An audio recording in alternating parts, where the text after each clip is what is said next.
Bonjour à tous et bienvenue sur le site objectifbac.fr, le site spécialisé dans les terminales ES. Attaquons dès à présent l'année d'économie avec la première partie sciences économiques et le premier thème croissance, fluctuation et crise. Chapitre 2. Comment expliquer l'instabilité de la croissance économique? Les fluctuations économiques. La croissance effective est instable à des périodes de croissance soutenue, appelées expansion. Succèdent des périodes de fort ralentissement, voire de recul de l'activité productive pendant une période plus ou moins longue, récession ou dépression.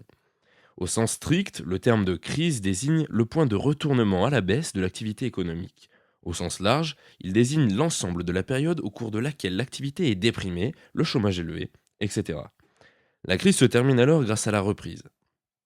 La récession survient lorsque la croissance économique est négative pendant au moins 6 mois consécutifs. Lorsque la baisse de la production se prolonge, par exemple sur plusieurs années, on assiste à un phénomène de dépression économique. On appelle fluctuation économique l'ensemble des mouvements de ralentissement ou d'accélération du rythme de la croissance économique. Le repérage des fluctuations s'opère grâce à des séries statistiques, annuelles, trimestrielles, mensuelles, qui portent sur un volume de la production, les prix, le chômage, le niveau des stocks, les carnets de commandes des entreprises, etc. Par exemple, en France, ce sont les enquêtes de conjoncture réalisées par l'INSEE.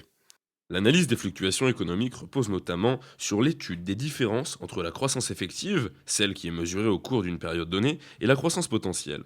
La croissance économique potentielle est évaluée par le taux de croissance du PIB potentiel, c'est-à-dire le PIB maximal qui pourrait être réalisé grâce à la pleine utilisation des facteurs de production disponibles. Le PIB potentiel est donc une évaluation de la production maximale qu'il serait possible de réaliser sans tension inflationniste. C'est une mesure des capacités d'offre de l'économie. Lorsque la croissance effective est supérieure à la croissance potentielle, cela conduit à des tensions inflationnistes. On parle de surchauffe. Lorsque la croissance effective est inférieure à la croissance potentielle, on assiste à une montée du chômage. L'écart, gap en anglais, entre croissance effective et croissance potentielle permet donc d'appréhender l'instabilité de la croissance. Face à une situation où la croissance est insuffisante pour assurer le plein emploi, il convient de déterminer si cela résulte d'une croissance effective inférieure à la croissance potentielle, ce qui relève de la politique économique conjoncturelle, ou d'une croissance potentielle insuffisante, ce qui relève d'une politique économique structurelle. Les explications des fluctuations économiques. Choc de demande. L'irrégularité de la croissance effective trouve sa source principale dans les variations de demande globale, dont les composantes ont été étudiées en classe de première, je vous le rappelle. Lorsqu'une des composantes de la demande globale adressée aux producteurs se modifie, on parle de choc de demande. Lorsque la demande globale est affectée par des chocs positifs, sa hausse peut impulser une phase d'expansion. Inversement, si des chocs de demande négatifs se produisent, ils peuvent provoquer une diminution de la demande globale et conduire à une récession. Ces chocs de demande risquent d'avoir un impact amplifié sur l'activité économique du fait du comportement des entreprises en matière de stock. Lorsque la demande ralentit, la production peut baisser beaucoup plus fortement si les entreprises demandent de réduire leur stock afin d'anticiper une baisse plus marquée de la demande. La hausse du chômage, la baisse du nombre d'heures travaillées en général, risquent alors de contribuer à accentuer ce ralentissement. Inversement, lorsque la hausse de la demande s'accélère, les entreprises produiront d'autant plus qu'elles devront reconstituer leur stock. La baisse du chômage et la hausse du nombre d'heures travaillées peuvent alors contribuer à entretenir l'augmentation de la demande. De même que les investissements réalisés par les entreprises pour étendre leur capacité de production.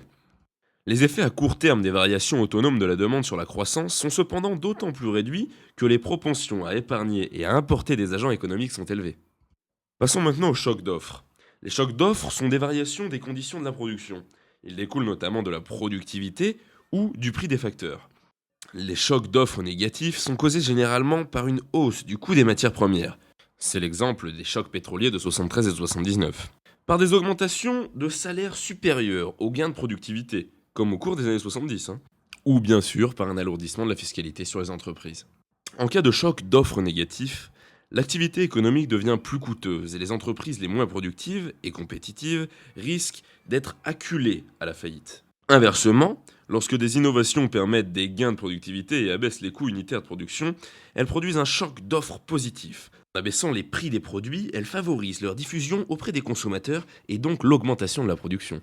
En cas de choc d'offres positif, la situation des producteurs s'améliore par la diminution de leurs coûts de production. Ils peuvent dès lors éventuellement produire davantage et tirer la croissance économique. Cycle du crédit et déflation par la dette. Le cycle du crédit contribue à expliquer le caractère endogène de l'instabilité de la croissance. Période d'expansion économique, surtout si la situation économique est saine, faible taux d'intérêt, faible inflation, le paradoxe de l'économiste américain Hyman Minsky, le paradoxe sur la tranquillité joue. Les agents s'endettent, financent des investissements ou une consommation à crédit, ce qui dynamise la demande et renforce la croissance, donc l'optimisme général. Cependant, le taux d'endettement des agents augmente. Ces crédits sont accordés à des agents moins solvables, des comportements spéculatifs se développent, des bulles peuvent se former sur les prix de certains actifs. En fixant des taux d'intérêt trop bas en période d'expansion, les banques centrales peuvent amplifier ces comportements, tout comme les banques commerciales lorsqu'elles prêtent à des agents économiques ayant des projets trop risqués. Ces excès peuvent conduire à une crise financière et plonger l'économie réelle dans la crise par la conjonction des effets de richesse négatifs sur les ménages, de la destruction des capitaux propres des entreprises et des banques, du climat de pessimisme qui s'installe et qui peut entraîner l'effondrement de la demande globale, de l'offre et de la demande de crédit. C'est ainsi que la dette conduit au boom économique, et que celui-ci conduit à la crise lorsqu'un événement provoque le retournement des anticipations et la contraction de l'offre de crédit des banques. Les mécanismes qui avaient accéléré la croissance jouent alors dans le sens d'une amplification de la récession, voire de la dépression. Les crashs boursiers peuvent ainsi s'accompagner de crises bancaires qui entravent le financement des activités productives, cycle du crédit.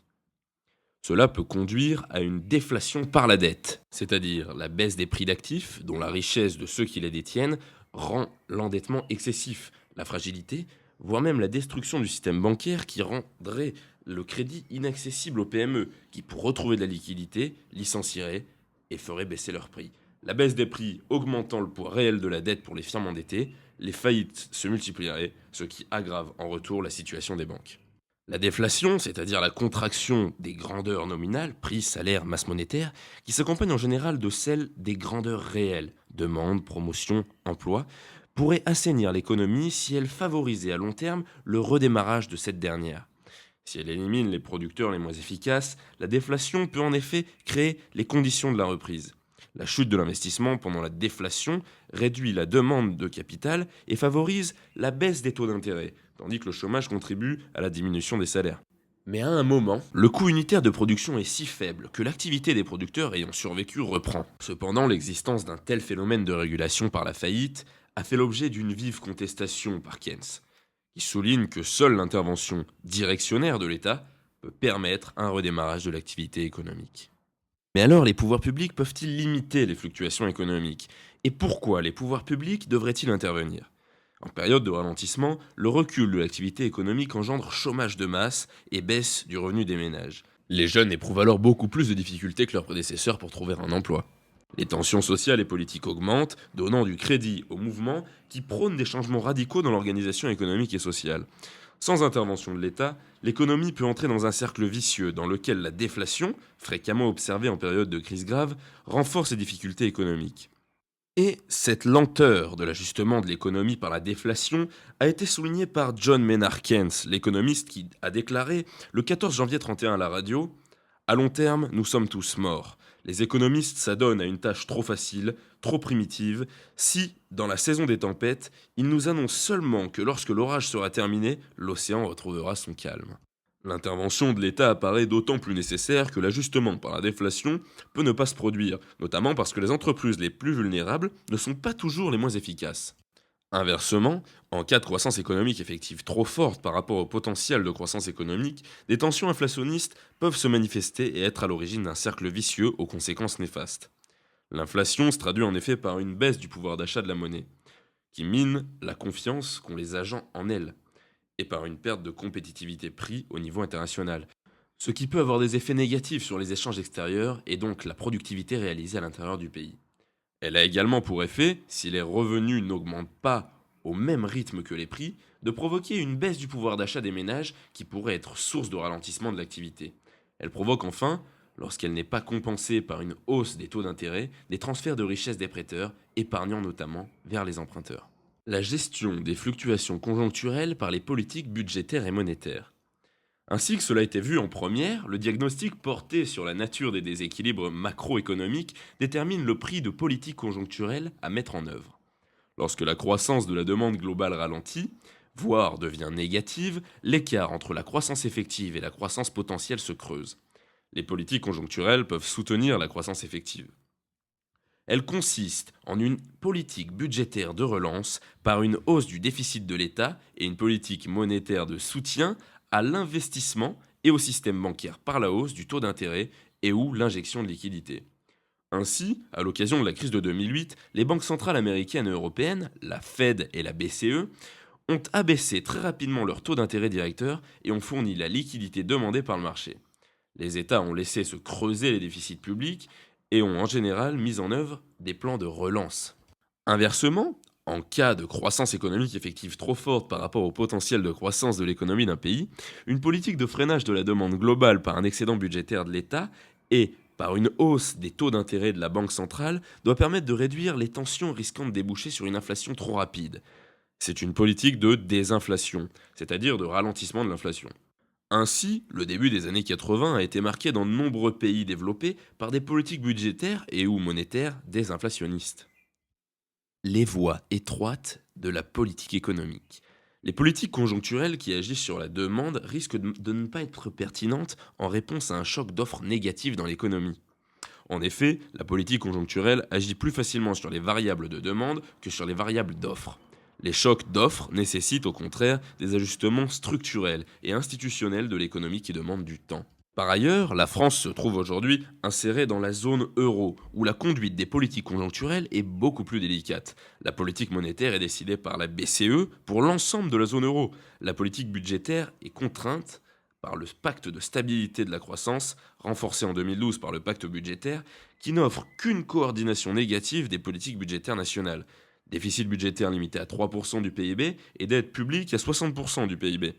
L'efficacité des politiques conjoncturelles dans la zone euro est ainsi limitée par une politique monétaire à taille unique et les marges de manœuvre limitées et non coordonnées des politiques budgétaires nationales. De plus, les effets politiques conjoncturels ne sont pas mécaniques. Les ménages et les entreprises peuvent modifier leur comportement suite aux modifications des politiques économiques. Par exemple, une relance de la consommation par la distribution par l'État de revenus exceptionnels aux ménages peut échouer si celui-ci préfère par précaution épargner ses revenus supplémentaires compte tenu de la menace croissante du chômage ou de l'anticipation d'une hausse future des impôts destinée à contenir la dette publique. Ils modifient dès lors à la baisse leur propension à consommer. Une politique monétaire expansionniste par la baisse des taux d'intérêt directeurs peut ne pas parvenir à accroître l'offre de crédit des banques et la demande de crédit des ménages et des entreprises du fait du pessimisme des acteurs. Il n'y a alors pas transmission à l'économie réelle, la relance attendue de la demande et de l'offre ne se produit pas. Il est donc de ce fait difficile de prévoir avec certitude les effets sur l'économie d'une modification de la politique budgétaire et monétaire. Et c'est donc avec cette conclusion que nous terminons le deuxième chapitre d'économie, et ainsi la fin du premier thème croissance, fluctuation et crise. A bientôt pour la suite du programme.